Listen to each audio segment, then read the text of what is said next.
Welcome to another Unfiltered Conversations Podcast with your girl Ysquare and, of course, Kelly Mack. How you doing?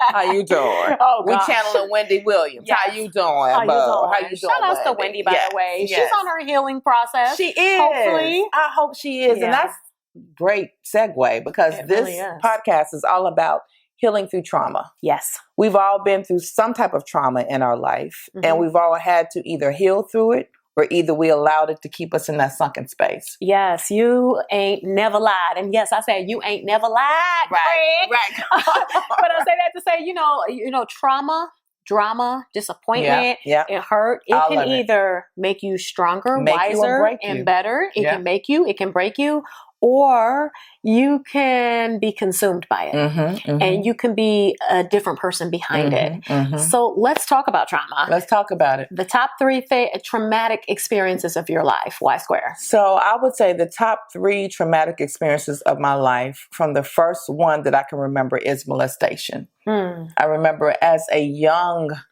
girl, 3 years old, oh my God, being molested. Yeah. And I knew that what was happening was not supposed to be happening. Right. At three, you knew this. Even at 3, like I knew just that something was off. My parents weren't around, just by the energy of what I was feeling. And I remember laying there, like I vividly can see it, where I was, the house, who did it to me, and everything.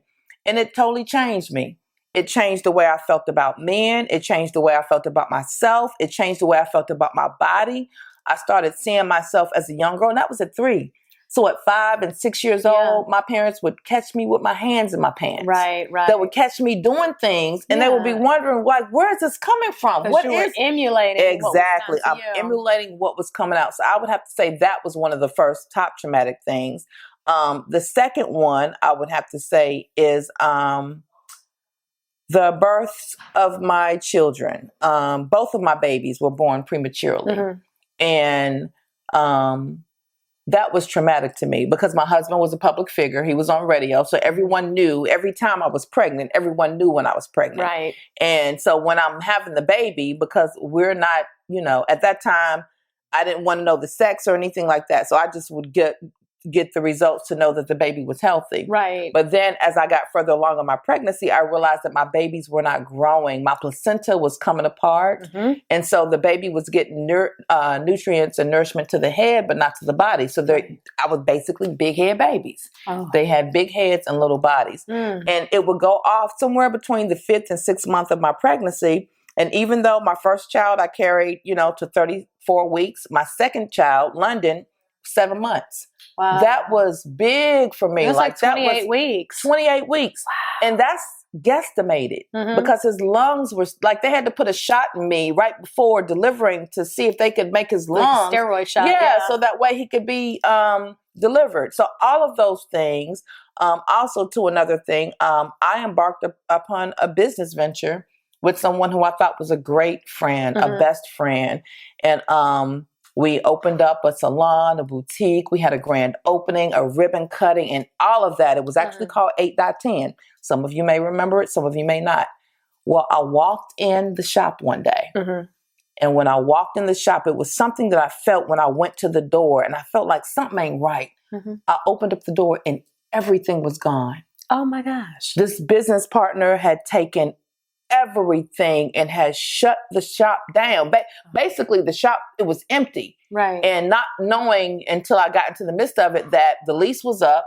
She had moved all the stuff out. You know what I mean? So, and I had a client that was at the door with me when I opened up the door. So those things were traumatic for me. Yeah. But those things gave me the thick skin. Yes. And if I did not have the mindset, and if I did not revert back to what my father told me when I was a little girl, that whatever Yolanda wants, Yolanda gets. And that's not talking about material things. That means for my life. Right. That means for me to control the narrative of where I see myself going and for the legacy that I want to leave for my family and for my life. So just speaking quickly, those would be the top 3 things that I feel were traumatic to me. Okay. What about you? What happened traumatic in your life that you've had to navigate through? I mean, there's been so many incidents from backstabbing to fake friends, but I think the top 3 traumatic would be, first and foremost, my parents' divorce. It was very traumatic because, you know, we were brought up in a military family, and it's like, no matter what, you stay. You figure it out. You work it out. Yeah.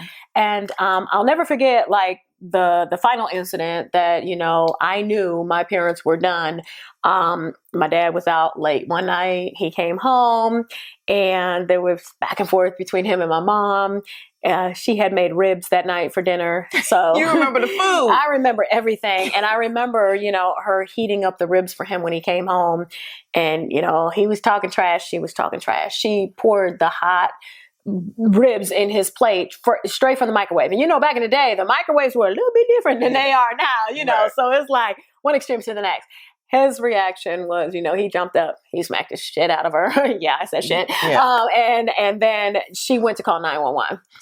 Because she was angry. And, you know, as he went to grab the phone from her, she took the phone and she hit him upside the head with the phone.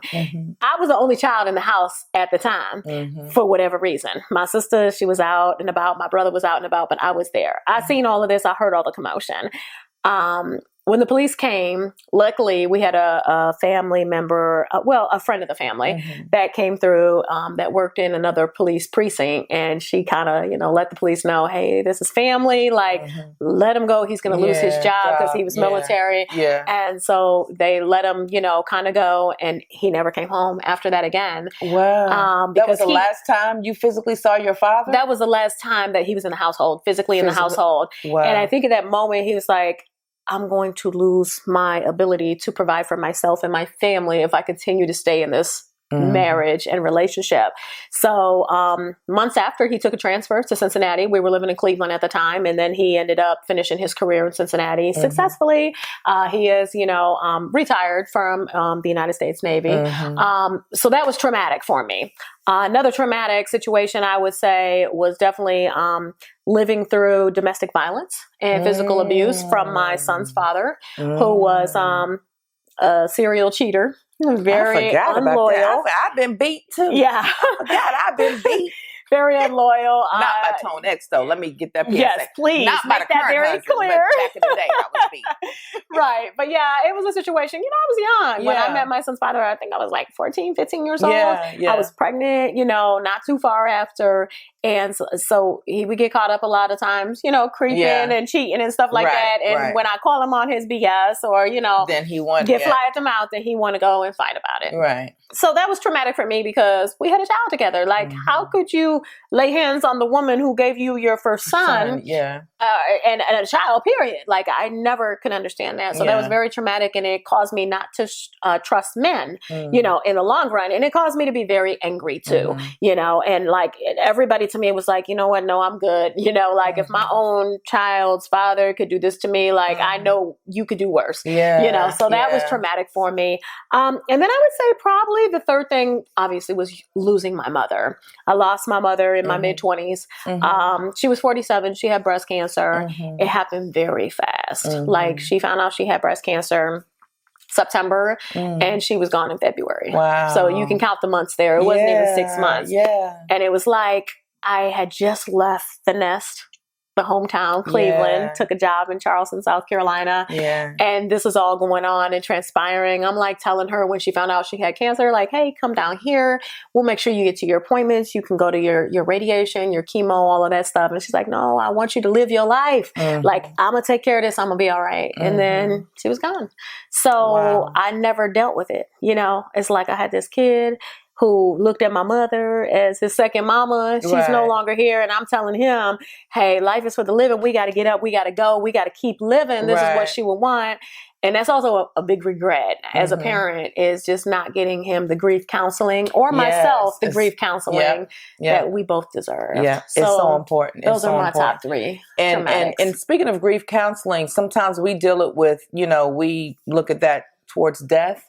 But I feel like even there's other situations that we as women, men, humans go through that we grieve, that we may not get the counseling, you know, for or from. And I look to that from the molestation I went through, from the experience, I think I said on the other podcast, of when I was walking down the street and then someone yelled out the window, "Oh, you sure are pretty ugly." Right. That gave me a different self-image of myself, which was traumatic for me at that moment and experiencing it.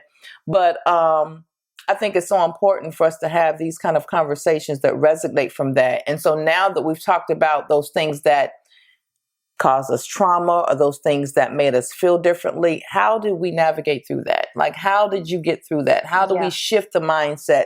How do we not let what someone else said or someone else did stay and keep us in that stuck place? What was that like for you? Well, I think the first thing is processing it mentally, spiritually, emotionally, physically, and then healing from it. Yeah. And, we always say, "Oh, I'm a heal from the past. I'm a change the people. If I can't change the people around me, I'm a change the people around me," and all that. And you'll cut people off cold, but you never really deal with the issue. You never resolve the issue at hand. Yeah. So I think that healing and processing are two big things, and something that I know I wasn't taught in life. I was taught to either A, keep it moving, or B, cut them off, and I never processed or dealt with the death of my mother. And therefore my son didn't either. And I didn't understand I was causing him more harm than good by like saying, "Hey, we got to push on. We got to move on," instead of dealing with this issue at hand. Like, let's be honest, she was a second mom to him. He lost his second mother, and regardless of our relationship, which wasn't always good, he had a great relationship with her, so to this day, 20 years later, I haven't I've processed it, but I haven't necessarily healed from it. Yeah. And that's, I receive and appreciate you saying that, because I myself have gone through some deep dives or doing what we call the shadow work. Yeah. Really holding myself accountable for maybe the energy that I put out there, or maybe the energy that I thought I was putting out there, but I'm not. Just to bring it back, molestation. As a young girl, as a little, 3-year-old, 5-year-old, going to family reunions or going, what am I putting out there? What kind of energy am I putting out there to make a man want to come and touch me? Right. So but it wasn't your energy. It was his sick mind. But see, when you're going through that process, you don't know. That's what you're thinking. So I'm not thinking that he's sick, he got a problem. I'm thinking, what was I doing? You know what I mean? What was I being fast? At 3 or 5 or 6 or 7, and it went on. And so for me, what was a big hindrance for me was my silence. So I have just within the last, I would say 5 to 7 years, really found my voice. Wow. I would show up in spaces, and I've always been, I would say, a confident person to a certain level. Yeah. Because I come from a motivational background. My father told me at 3 years old, whatever Yolanda wants, she gets. Yeah. So that was always there. But then I would deal with the reality of the experiences of whatever I was dealing with. Yeah. And sometimes that whatever Yolanda gets, whatever she wants, would be more silent. Right. So I would have to stand in the midst of, what the hell is going on? Yeah. What am I doing? Like, why are these things happening to me? Why do I feel like this? Why does he think it's okay? And why can't I speak on it? Right. Why am I scared to tell my parents or to tell somebody that he touched me? Right. And these would be people that would cool with my family, people that were relatives or whatever the case may be. So I think for me, finding my voice and finding it in a way to where it does not come off offensive, because I know I could be very direct. Yes. I have a strong presence. Me too. And when you walk into that lane and you understand your worth and who you are, there's a certain tolerance level that I'm not going to deal with anymore. Right. So to me, it was finding that balance. So I'm not too hard, but yet I'm soft enough and understanding to let these experiences grow me. Yeah. And not these experiences are not me, but from that, they can grow me and use that to help someone else heal from what I went through. And it was really just me telling myself over and over again, whatever Yolanda wants, Yolanda gets, and it not feeling right. Yeah. Like, I think sometimes we got to pay attention to what feels right and what does not feel right. Right. And I have put myself in too many situations where it ain't feel right. Oh. Even if no one was touching me. Right. The energy just ain't right. Right. I know you don't mean good for me. I know you don't really like me. I know you don't really care for me, but why am I, you know what I'm saying? Well, so I think going through, and those are trauma situations. They are. They're very traumatic. Yeah.